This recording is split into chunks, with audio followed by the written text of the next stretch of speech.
Welcome back to Cosmic and Body Horror. Join us on a journey through the pages of old, dusty horror pulp magazines. Before we begin, I invite you to pause for a moment and share in the comments where in the world you're listening from and what time of day it is for you. The Terror from the Depths by Sewell, Peaslee, Wright.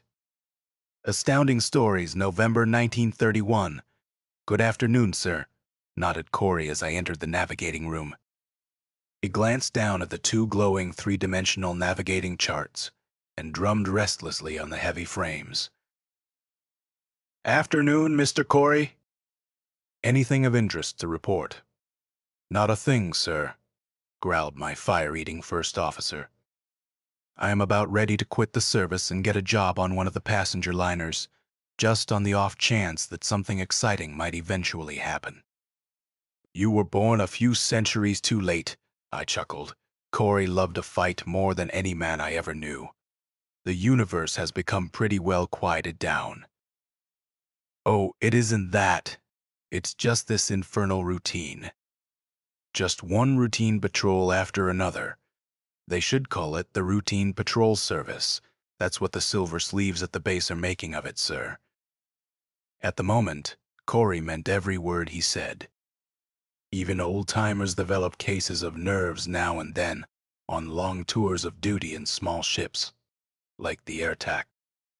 Particularly men like Corey, whose bodies crave physical action. There wasn't much opportunity for physical activity on the airtac. She was primarily a fighting ship, small and fast, with every inch of space devoted to some utilitarian use. I knew just how Corey felt, because I'd felt the same way a great many times. I was young then, one of the youngest commanders the Special Patrol Service had ever had, and I recognized Corey's symptoms in a twinkling. We'll be re-outfitting at the Arpin subbase in a couple of days, I said carelessly. Give us a chance to stretch our legs. Have you seen anything of the liner that spoke to us yesterday? I was just making conversation to get his mind out of its unhealthy channel. The Cobbett? Yes, sir. We passed her early this morning, lumbering along like the big fat pig that she is. A pig, I should explain, is a food animal of Earth. A fat and ill-looking creature of low intelligence. The old airtac went by her as though she were standing still. She'll be a week and more arriving at our palm. Look, you can just barely make her out on the charts. I glanced down at the twin charts Corey had indicated. In the center of each, the red spark that represented the airtac glowed like a coal of fire. All around were the green pinpricks of light that showed the position of other bodies around us. The Cobbett, while comparatively close, was just barely visible. Her bulk was so small that it only faintly activated the super radio reflex plates upon the ship's hull. We're showing her a pretty pair of heels, I nodded, studying our position in both dimensions. Our pan isn't registering yet, I see. Who's this over here? Hadro? Right, sir, replied Corey.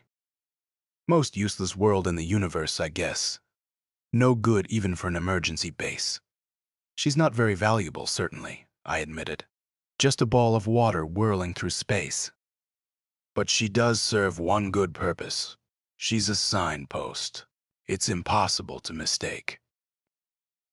Idly, I picked up Hydraught in the television disc, gradually increasing the size of the image until I had her full in the field at maximum magnification. Hydraught was a sizable sphere, somewhat larger than Earth, my natural standard of comparison, and utterly devoid of visible land. She was, as I had said, just a ball of water, swinging along uselessly through space, although no doubt there was land of some kind under that vast, unending stretch of gray water, for various observers had reported in times past bursts of volcanic steam issuing from the water. Indeed, as I looked, I saw one such jet of steam, shooting into space from a spot not far from the equator of the strange world. In the television disc, it looked like a tiny wisp of white, barely visible against the gray water, but in reality it must have been a mighty roaring column of smoke and steam and erupted material. There is life in the old girl anyway, I commented, indicating the image in the disk. See her spout? We bent over the disk together, watching the white feather asteam. First time I've ever seen Matt, said Corey. I know volcanic activity has been reported before, but look, sir, there is another, 2 more. Undoubtedly, things were happening deep in the bowels of Hydrot. There were now 3 wisps of steam rising from the water, 2 of them fairly close together, the other a considerable distance away, arranged to form a very long pointed triangle. The short base of which ran close to the equator, its longer sides reaching toward one of the poles, the North Pole as we happened to view the image. The columns of steam seemed to increase in size. Certainly they mounted higher into the air. I could imagine the terrific roar of them as they blasted their way through the sullen water and hurled it in steaming spray around their bases, while huge stones fell hissing into the water on all sides. The eruption must have shaken the entire sphere. The gushing of those vomiting throats was a cataclysm of such magnitude that I could not guess its effect. Corey and I watched tensely, hardly breathing. I think we both felt that something was about to happen. A pent-up force had been released, and it was raging. We could almost hear the rumble of the volcanic explosions and the ear-splitting hiss of the escaping steam.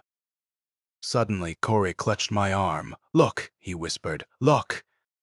I nodded, not trusting myself to speak. I could see the water crawling inside the triangle formed by the 3 wisps of steam, crawling in white. Foaming waves like tiny scraps of thread as it rushed headlong in mighty tidal waves away from the center of that triangle. The columns of steam flared up with fresh strength, darkening as though with smoke. Here and there within the triangle, black specks appeared, grew larger, and ran together in crooked lines that widened continually.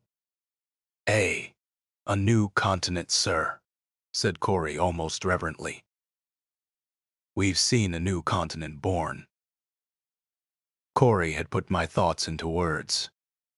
We had seen a new continent born. On the gray surface of Hydrot, there was now a great irregular black blotch from which mounted 3 waving pillars of smoke and steam. Around the shores of the new continent, the waters raged white and angry, and little threads of white crawled outward from those shores. The crests of tidal waves that must have towered into the air twice the airtack's length. Slowly the shoreline changed. Form as fresh portions arose, and others newly risen sank again beneath the gray water.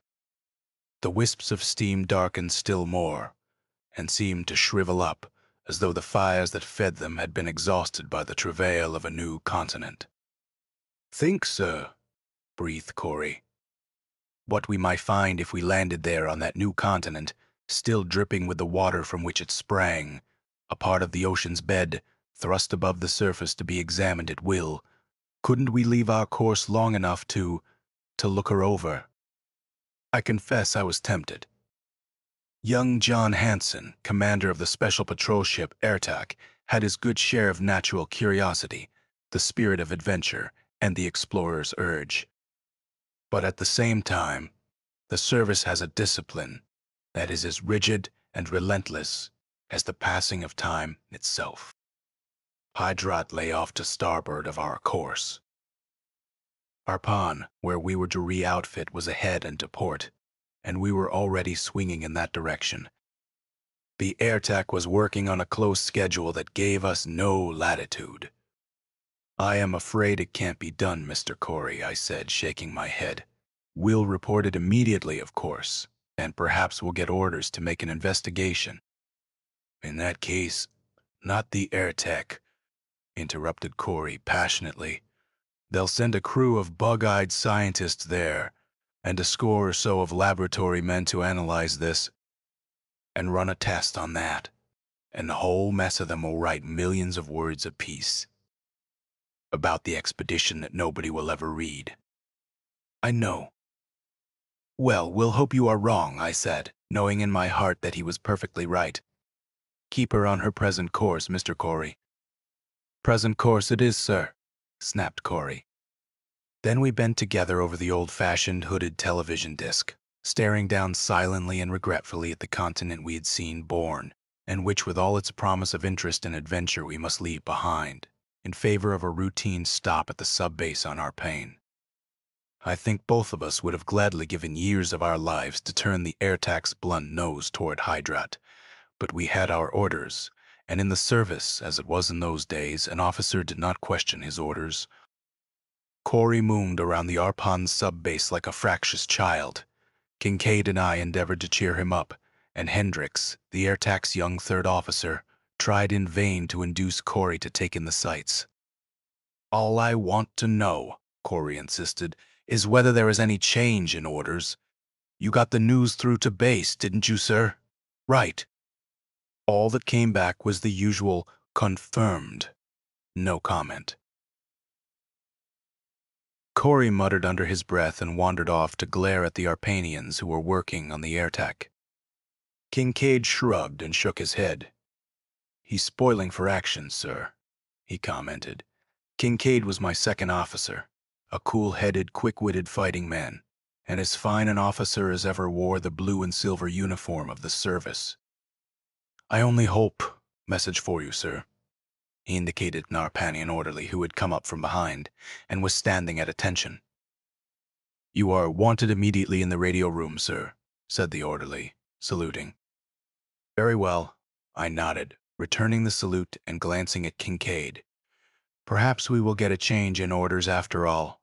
I hurried after the orderly, following him down the broad corridors of the administration building to the radio room. The commander of the Arpan sub-base was waiting there, talking gravely with the operator. "Bad news, Commander," he said as I entered the room. "We've just received a report from the passenger liner Coppet, and she's in desperate straits.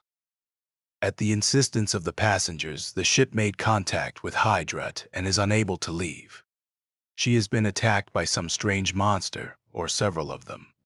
The message is badly confused." "I thought perhaps you'd like to report the matter to base yourself." "Yes, thank you, sir." "Pabra, please raise base immediately." "The Cabot?" That was the big liner we had spoken to the day before. Corey and I had seen the new continent rise above the boundless waters of Hydrat. I knew the ship. She carried about 1,800 passengers and a crew of 75 men and officers. Beside her, the airtack was a pygmy. That the larger ship, so large and powerful, could be in trouble seemed impossible. "Yet, base, sir," said the operator, holding a radio munor toward me. I placed the instrument on my head. "John Hansen, commander of the Special Patrol Ship Eartack emanating. Special report for Chief of Command." "Report, Commander Hansen," emanated the base operator automatically. "Word has just been received at Apan sub-base. That passenger liner Cabot made contact with Hydrat, landing somewhere on the new continent. Previously reported by the airtack. Liner Cabot reports itself in serious difficulties, exact nature undetermined, but apparently due to hostile activity from without. Will await instructions. Confirmed. Commander Hansen's report will be put through to Chief of Command immediately. Stand by." I removed the radio menorah, motioning to the operator to resume his watch. Radio communication in those days was in its infancy. Several persons who have been good enough to comment upon my previous chronicles of the Special Patrol Service have asked, "But, Commander Hansen, why didn't you just radio for assistance?" Forgetting as young persons do that things have not always been as they are today. The airtack sending apparatus, for example, could reach out at best no more than a day's journey in any direction, and then only imperfectly. Transmission of thought by radio instead of symbols or words had been introduced but a few years before I entered the service. It must be remembered that I am an old man, writing of things that happened before most of the present population of the universe was born, that I am writing of men who, for the larger part, have long since embarked upon the greatest adventure. "Base, sir," said the operator after a moment, and I hastily slipped on the radio manor. Commander John Hanson standing by. I shot at the operator at base. Have you orders? Orders for Captain John Hanson, commander of the Special Patrol Ship AirTac, emanated the operator in a sort of mental drone. Chief of Command directs that the AirTac proceed immediately to the scene of the reported difficulty and take any necessary steps to relieve same. I will repeat the orders, and he droned through them a second time. Orders are understood. The results of our operations will be reported to base as soon as possible. I tore off the radio manore and hurried from the room, explaining to the sub-base commander as I went. Corey was standing beside the AirTac talking to Kincaid, and as I approached, they both looked around quickly and hopefully. "What's up, sir?" asked Corey, reading news in my face. "A change in orders, correct?" That big liner, the Cabot, landed on Hydrot, and she's in some sort of mysterious trouble. Orders from the chief himself are to proceed there immediately. "Are any men away from the ship on leave?" "If there are, we can do without them," shouted Corey. "I'll stand a double watch." "The crew is on duty, sir," said Kincaid quietly. "Mr. Hendricks is aboard directing the taking on of supplies. We can leave any time you order, sir." "We leave immediately, gentlemen," I said. "Mr. Corey, will you give the necessary orders?" "Yes, sir," grinned Corey, his eyes dancing like a schoolboy's. He was in the navigating room jabbing attention signals and snapping orders into the microphone before Kincaid and I, moving more leisurely, had entered the ship. Hurtling through space at maximum speed, it took us 2 days Earth time to come close enough to Hydrot so that we could locate the unfortunate Cabot. She had landed on a level plain near the shore of the new continent where she lay, just a tiny bright speck, even under the maximum power of our television disc. "It's an odd thing, sir, that we can't raise her by radio," commented Hendricks, who was on duty. "Have we tried recently?" "We've been trying constantly, at intervals of but a few minutes," I replied grimly. Several times, the operator reports, he has been able to get a muffled and garbled response, utterly unintelligible. He says that the signals sound as though the radio emanation plates in her outer hull were damaged or grounded. "We'll just have to wait until we get there. As soon as we are near enough, please make an analysis of her atmosphere so that we can break out masks if necessary." Hendricks, while young and rather too impulsive, was a good, rough-and-ready scientist, as well as a courageous and dependable officer. "When Mr. Corey relieves you, please inform him that I am taking a watch below, should he need me." Hydrot was looming up in the television disc, and I wished to be rested and ready for action when we landed. I was awakened by an uncomfortable warmth, and when I glanced at my watch, the explanation was obvious. We had penetrated the outer gaseous envelope of the world that had so recently given birth to a continent, and Corey was driving the AirTac through at reckless speed. When I entered the navigating room, Corey glanced up guiltily at the surface temperature gauge and then hastily saluted. "We're reducing speed, sir," he said. "Atmosphere is rather denser than I had expected. Hendricks reports the air breathable with a humidity of 100. And tell me, sir, what do you make of the appearance of the Cabot now?" I bent over the hooded television disc anxiously. The Cabot was in the center of the field, and the image was perhaps a third of the disc's diameter and length. Instead of a tiny bright speck, I could see now the fat bulk of the ship, its bright metal gleaming. But across or around the ship were broad spiral bands of black or dark green, as sharp as though they had been painted there. "What are the bands, Mr. Corey?" I asked sharply. "Have you formed any opinion?" "I have, sir, but I'd rather not offer it at this time," said my first officer gravely. "Look about the ship in the immediate vicinity, and see if you find anything of interest. My eyes may be playing me tricks." I glanced curiously at Corey, and then bent my attention on the image in the disc. It was impossible to make out any details of the background, save that the country round seemed to be fairly level with great pools of gray water standing here and there, and a litter as of gigantic, wilted vegetation spread over everything. And then, as I looked, it seemed to me that the cabot shifted position slightly. At the same time, the spiral band seemed to move, and upon the ground around the ship there was movement also. I looked up from the desk, feeling Corey's eyes upon me.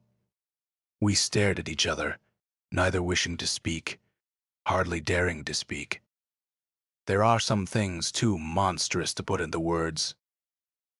You saw it, sir?" asked Corey at last, his voice scarcely more than a whisper. "I don't know. I think I saw something like a snake. Is that what you mean?" "Yes, something like a snake that has wrapped itself around the cabot, holding it helpless, a serpent." He gestured helplessly, a sort of horror in his eyes. I think he had convinced himself he had only imagined the serpent until I had seen the same thing. "Have you stopped to think, Mr. Corey?" I asked slowly. "How long the creature would have to be to wrap itself like that around a liner the size of the cabot?" It can't be." "I know it, sir," nodded Corey. "I know it. And still I saw it. And you saw it." "Yes," I muttered. "I saw it. I saw it move." We maintained a speed that kept the surface temperature gauge dangerously close to maximum permissible reading, and despite the forced ventilation of the ship, we were dripping with perspiration. Atmospheric speeds are maddeningly low after the reckless hurtling speed of space travel, but our vaunted scientists haven't yet found a way of eliminating friction, and we had to make the best of it. With maddening slowness, the image in the television disc grew larger and clearer, relentlessly confirming our original conclusion. The cabot was wrapped in the coils of a mighty serpent, a monster that must have been the height of a man in diameter, and whose length I could not even guess. 4 coils were looped tightly about the cabot, and we could now see the terrible tail of the thing and its head. I have always been glad that the details of that ghastly head became visible gradually, viewed suddenly, in full relief. It was a sight that might well have threatened the reason of any man. The serpent's mouth was lined with a triple row of long, fang-like teeth, tilted gulletward at a sharp angle, and the breathing holes were elevated to form warty excrudescences near the end of the snoutish upper jaw. Long, colorless tentacles fringed the horrible mouth, barbels that writhed incessantly as though they sought food for the rapacious jaws they guarded. From a point slightly above, and to the rear of the tiny ruby eyes, 2 slim and graceful antennae, iridescent and incongruously beautiful, rose twice the height of a man. Like the antennae of a butterfly, they were surmounted by tiny knobs and were in constant motion.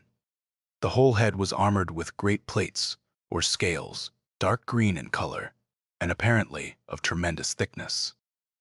A short distance behind the head were 2 tremendous reddish-brown fins, with strong supporting spines that seemed to terminate in retractile claws. In the water, these fins would undoubtedly be of tremendous value in swimming and in fighting, but on land they seemed rather useless. Aside from a rudimentary dorsal fin, a series of black, stubby spines, connected by a barely visible webbing, the thing had no other external evidences of its marine origin. "You've been restless for action, Mr. Corey," I commented grimly. "I believe this chap will give us all you could desire." Corey, still staring down into the disk, fascinated by the terrible details there, shook his head. "It shouldn't be such a stiff battle, sir," he said. "The ray will make quick work of him once we're within distance." "Yes, and of the cabot and all on board," I reminded him. "If he has the strength his size would indicate, he would crush the liner in his death agonies. Or, failing that, would heave it about so violently that those within would be maimed or killed outright. This is a case for cunning and not might. I think, sir, both cunning and might will be needed, said Corey soberly, looking up from the disk. Cunning alone will not dispose of that lad. Have you any plans? Rough plans only. We'll have to develop them as we go along. We don't know what we'll be up against. We'll land a safe distance away and a small expeditionary force will attack as it sees fit, probably dividing itself into 2 or 3 units. The air attack will be manned by skeleton crew and ready to take any necessary action to protect itself, or, if possible, to aid any of the expeditionary parties. What weapons, sir? Asked Corey, his eyes gleaming. I'll give the orders now. It's too soon for that. It'll be an hour at least before we land, but I believe every man, including officers, should be armed with pistols, at least 6 atomic bombs, and there should be a field disintegrator ray unit for each party. And each member must be equipped with a menore. Communication will be by menore only. You might call Mr. Kincaid and Mr. Hendricks, and we'll hold a little council of war, right, sir? Said Corey, and picked up the microphone. Kincaid and Hendricks were in the room, almost within the minute. We laid our plans as best we could, but they weren't very definite. Only a few things were certain somehow. We must induce the monster to release his grasp on the Cobbit. We could take no action against the Serpent until the big liner and her passengers were safe. It was a desperate mission, an enterprise not of the airtac, but of individuals. One thing is certain, sir, commented Corey, taking over by visual navigation and reducing speed still more. You must remain in charge of the ship. You will be needed. I understand your motives, Mr. Corey, I interrupted, but I do not agree with you. As commander of the airtac, I shall command the activities of her men. You will have charge of one landing force, and Mr. Hendricks of another. You, Mr. Kincaid, I shall ask to remain in charge of the ship. Very well, sir, nodded Kincaid, swallowing his disappointment. I should have liked to have Kincaid with me, for he was level-headed and cool in an emergency. But it was because of these very things that I wanted him in charge of the airtac. We're close enough now, sir, to select a landing place, put in Corey. There is a likely spot, a safe distance away and apparently level, almost on the shore. Shall I set her down there? Use your own judgment, Mr. Corey.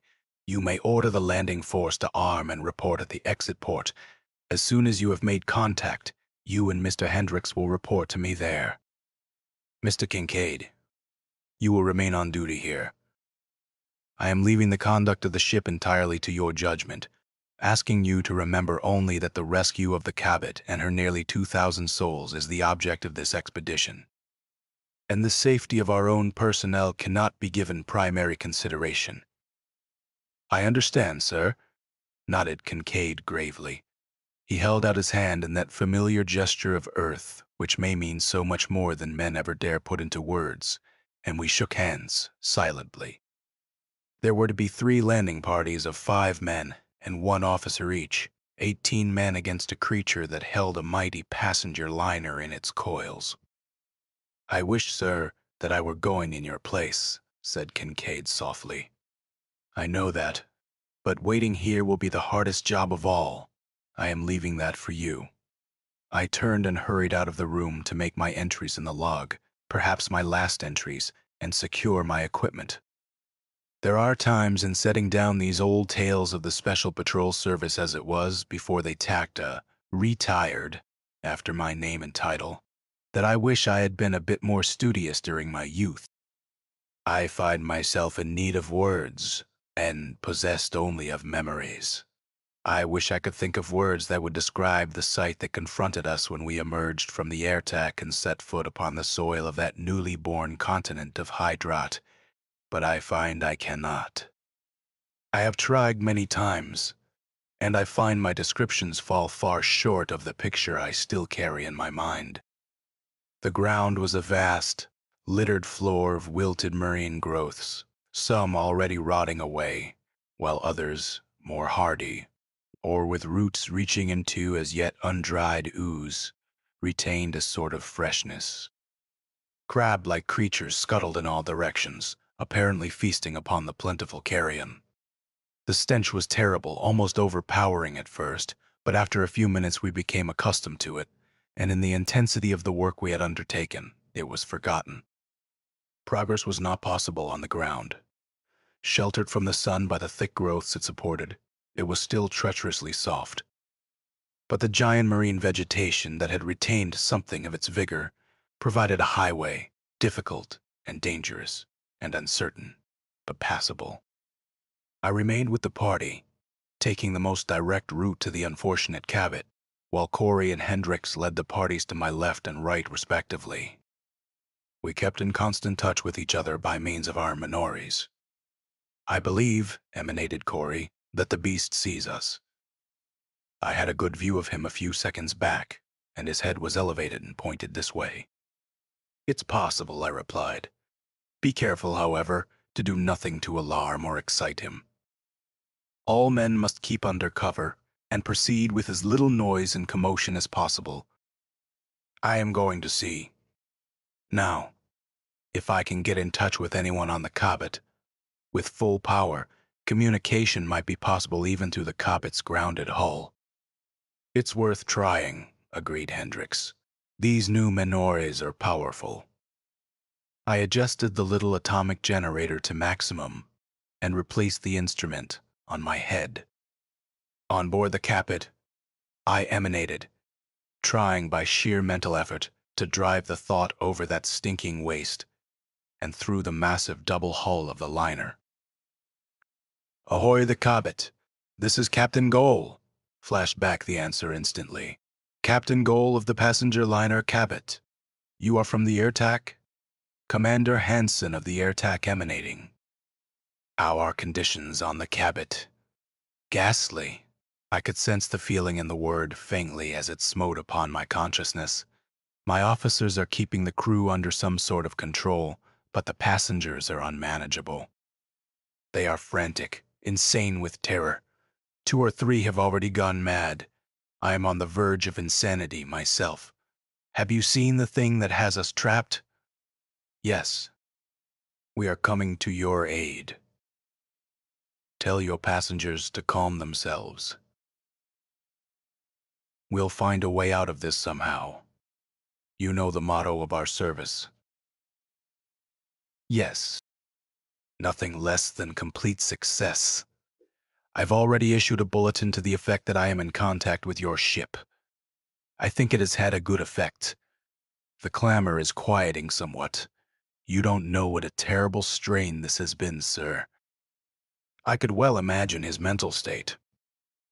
The captain of the Cabot was a Zenian, and the Zenians are too high-strung to stand up under a severe strain. It may help us if you'll tell us, very briefly, the history of your experience here, I suggested. We're going up against something we know nothing about. Perhaps you can give us some valuable information. I doubt it, for there is very little to tell. Undoubtedly, you have the report which I managed to get through to Apan before our radio emanation plates were put out of commission. Against my better judgment, we set down here upon the insistence of the passengers. The television instruments revealed nothing more dangerous than the small life in the marine growths left stranded by the receding water. I unsealed one of the exit ports, and a small party of the more curious passengers, under the escort of my second officer and 6 men, ventured forth on a little tour of exploration. A goodly portion of the remaining passengers huddled close to the ship, contenting themselves with souvenir hunting close by. Suddenly there was a great sound of shouting from the exploring party. Not knowing the danger, but realizing that something was wrong, the passengers rushed into the ship. Helplessly, for we are utterly defenseless, I watched the fleeing party of explorers. For a moment I could not see why they fled. I could only see them scrambling desperately toward the ship and casting frightened glances behind them. Then I saw the thing's head rear itself from the slimy tangle of vegetation, and behind it the wilting growths were lashed to shreds. The head drove forward. My second officer, courageously bringing up the rear, was the first victim. Perhaps his bright uniform attracted the beast's attention. I don't know. They were close now, very close. I knew that we were in danger, and yet I could not bear to seal the port in the faces of those helpless men racing towards the ship. I waited. Twice more the terrible head shot out, and both times a man was picked from the fleeing ranks. It was terrible, ghastly. The rest of them reached the ship, and as the last man came reeling through the port, the door swung shut and began spinning upon its threads. Almost instantly, I gave the order for vertical ascent at emergency speed. But before the order could be obeyed, the ship lurched suddenly, rolled half over, and swung back with a jolt. As the power was applied, the ship rose at a crazy angle, hung there trembling for a moment, and then sank back to the ground. The load was too great. I knew then that we were in the power of the thing that had come wriggling out of that sea of rotting weeds. I got the message off to Arpon before our radio emanation plates were grounded or destroyed by the coils of the monster. At intervals I have tried to pull away, but each time the thing tightens its coils angrily until the fabric of the ship groans under the strain. "We have heard you calling us." Faintly and faultily. "I have been waiting for you to reach me." With the Menori. "You have come at last, and I am at your orders. If you cannot help us, we are lost, for we shall all go mad." "We'll have you in the clear very soon," I assured him, with a confidence I did not feel. "Stand by for further communications, and are your generators working?" "Yes, they're in perfect order. If only the beast would uncoil himself. We'll see to that very shortly. Stand by." I reduced power and asked Corey and Hendricks if they had both followed the conversation. They had, and had now reduced power as I had done. We all realized that our counsels might not be reassuring to Captain Goal. "As I see it, gentlemen, the first thing we must do is to induce the beast to leave the cavit, and the only way that can be accomplished is by bait." "Exactly," snapped Corey. "He's hungry. He knows there is food in the cavit. If we can get him to leave the liner and come after us, the problem's solved. But he can run faster than we." "I can hardly crawl over this slimy mess," objected Hendricks. "I am ready to try everything, but remember that we've got to lead him away far enough to make him release the kabit. I've got it." Manaded Corey suddenly, his enthusiasm making the vibrations from the Menori fairly hammer into my brain. "I'll cut a long, narrow swath with one of the portable disintegrator rays, long enough to take him far away from the kabit and just wide enough to pass a man. I'll run along the steep groove just below the reach of the monster. I can make good time. The serpent will have to slash and wriggle his way over or through the slimy growth. How's that for an idea?" It was daring enough to have some hope of success, but its dangers were obvious. "What happens when you reach the end of the path the ray cuts?" I asked grimly. "You and Hendricks, with your men, will be on both sides of the path, not opposite each other. When he passes, you'll let go your disintegrator rays and the atomic bombs. He'll be in a dozen pieces before we reach the end of the path. Spread out here before me." In all its wordy detail, it would seem that a long time must have elapsed while Captain Goal related his story, and my officers and myself laid our plans. As a matter of fact, communicating as we were by Menore, it was only a minute or so since Corey had emanated his first comment. "I believe the beast sees us." His head was elevated and pointed this way. And now Hendricks, who was peering over the ruffled edge of an undulating, rubbery leaf of seaweed, turned and waved both arms. Disobeying my strictest orders, he fairly screamed his frantic warning. "He sees us! He sees us! He's coming!" I ran up the twisted concave surface of a giant stem of some kind. To my left, I could hear the shrill whine of Corey's disintegrator ray generator, already in action and protesting against a maximum load. To the right, Hendricks and his men were scrambling into position. Before me was the enemy. Slowly, deliberately, as though he did not doubt his terrible ability, he unwrapped his coils from the cabot. His head, with its graceful antennae searching the air, and the tentacles around his mouth writhing hungrily, reared itself 10 times a man's height from the ground. His small red eyes flashed like precious stones beyond. The mighty greenish coils slashed the rotting weed as he unwrapped them from the cabot. I snatched off my Minori and adjusted it again for maximum power. Captain Goal. Yes. What's happening? Tell me. We're rolling and pitching. In a moment you'll be free. When I signal rise, ascend as quickly as possible to a safe distance. Stand by. Hendricks, be ready to follow Corey's plan. It's our only chance. In a second now. The last coil moved, slipped from the blunt nose of the liner. Rise, I ordered. Rise. I saw the ship rock suddenly and roar hollowly toward the sky. I felt the rush of wind made by her passing, then, head still elevated and swaying. The 2 great reddish-brown fins fanning the air like grotesque wings. The serpent lashed out towards us, coming at amazing speed. Corey, sure that he was observed by the serpent, leaped down from the huge leaf upon which he had been standing. Hendricks and I, followed by our men, scrambled desperately toward the deep path or lane that Corey's ray had cut through the tangled, stinking growth. Corey's plan had given some promise of success, had we had time to put it into proper operation. As it was, neither Hendricks or I had had time to get into position. Hendricks, on my right, was working his way as rapidly as possible toward the path, but he had a long way to go. Unless a miracle happened, he would be too late to help. The portable ray machines would be helpless against such a mighty bulk, except at close range. I reached the path and glanced hastily to the right, the direction from which the great serpent was sweeping down on us. He was less than the airtack's length away. Hide, men, I ordered. Under the vegetation, in the muck, anywhere. I glanced down the lane to the left and saw, to my relief, that Corey and his men were a goodly distance away, and still far from the end of the swath their ray had cut for them.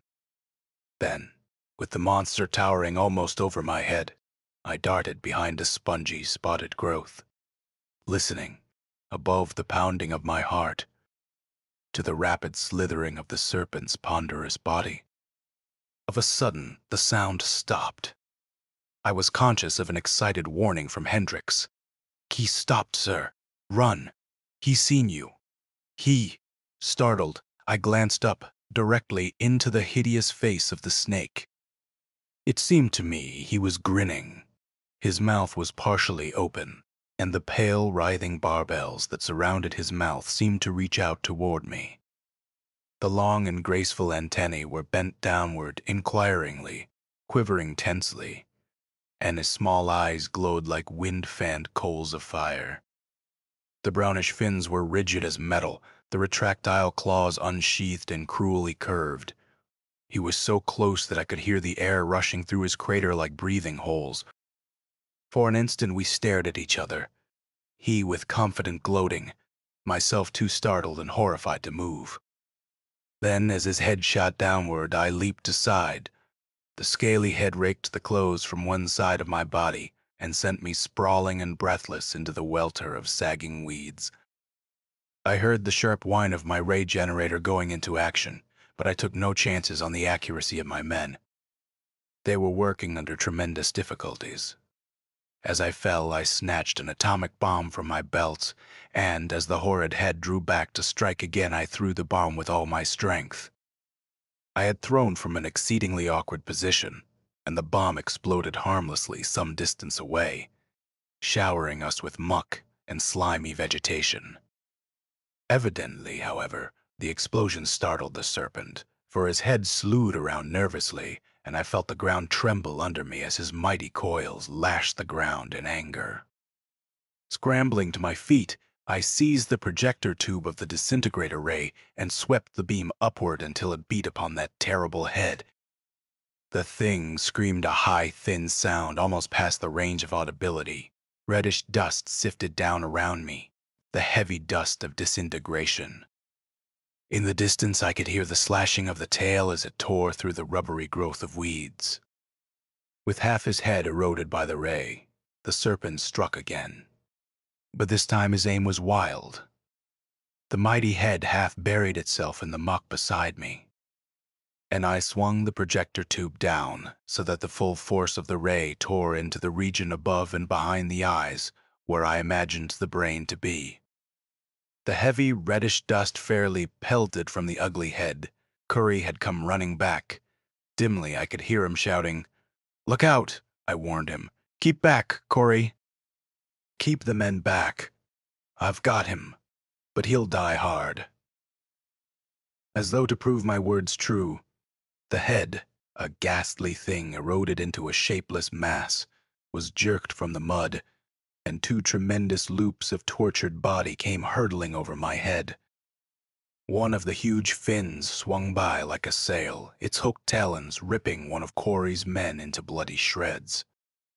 Corey himself, caught in a desperate endeavor to save the unfortunate man, was knocked 20 feet.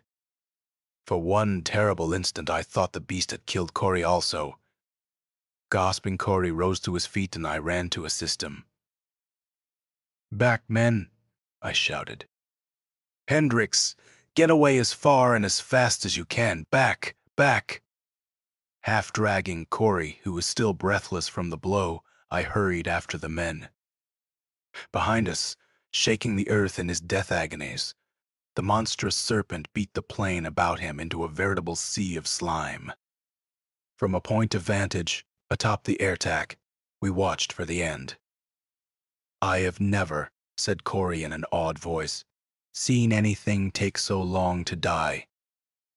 "You have never before," I commented grimly, "seen a snake so large. It took ages to grow that mighty body. It is but natural that, even with the brain disintegrated into dust, the body would not die immediately. Undoubtedly, he has a highly decentralized nervous system," nodded Hendricks, who was, as I have said, something of a practical scientific man, although no laboratory worker or sniveling scientist. "And instinct is directing him back toward the sea from which, all unwillingly, he came. Look, he's almost in the water. I don't care where he goes," said Corey savagely. "So he goes there as carrion." "Clark was a good man, sir." "Clark was the man the serpent had killed." "True," I said, "making the entry of that loss would hurt, even though the discipline of the service is, or at least used to be, very rigid. Officers get rather close to their men during the course of many tours of duty in the confines of a little ship like the Airtac. But the Cabot, with her nearly 2,000 souls, is safe." We all looked up. The Cabot was no longer visible. Battered, but still space-worthy. "She had gone on her way, I suppose," grinned Corey. "That we'll be thanked by radio." The grin was real. Corey had had action enough to make him happy for a time. The nervous tension was gone. "Probably. But watch our friend, he's in the water at last. I imagine that's the last we'll see of him." Half of the tremendous body was already in the water, lashing it into white foam. The rest of the great length slid twitching down the shore. The water boiled and seethed, dark loops flipped above the surface and disappeared. And then, as though the giant serpent had found peace at last, the water subsided, and only the wreaths of white foam upon the surface showed where he had sunk to the ooze that had given him birth. "Finish," I commented. "All that's left is for the scientists to flock here to admire his bones. They'll probably condemn us for ruining his skull. It took them a good many thousand years to find the remains of a sea serpent on Earth, you remember. Sometime in the 22nd century, wasn't it, sir? Asked Hendricks. I think my memory serves me well. I wouldn't swear to it. I know that sailors reported them for ages, but that wouldn't do for the laboratory men and the scientists. They had to have the bones right before them, subject to tests and measurements. That's the trouble with the scientists. I've found their ability to believe is atrophied. They can't see beyond their laboratory tables. Of course, I am just an old man, and perhaps I am bitter with the drying sap of age. That's what I've been told. Old John Hanson, they call me, and smile as if to say that explains everything. Old. Of course I am old, but the years behind me are not empty years. I didn't spend them bending over little instruments or compiling rows of figures. And I was right about the scientists. They did put in a protest concerning our thoughtlessness in ruining the head of the serpent. They could only estimate the capacity of the brain pan, argue about the cephalic index, and guess at the frontal angle. It was a terrible blow to science. Bitter old John Hanson, End of the Terror from the Depths, by Sewell, Peaslee, Wright. If you found this story interesting, take a moment to support the channel, hit subscribe, click the bell icon so you're notified of new stories, leave a comment, and give the video a thumbs up. Share it on your socials if you think others might enjoy pulp horror. And if you'd like to go a step further in reviving these forgotten horrors, you can click the super thanks button below or become a member of the channel. With your support, these dusty old stories may see the light once more.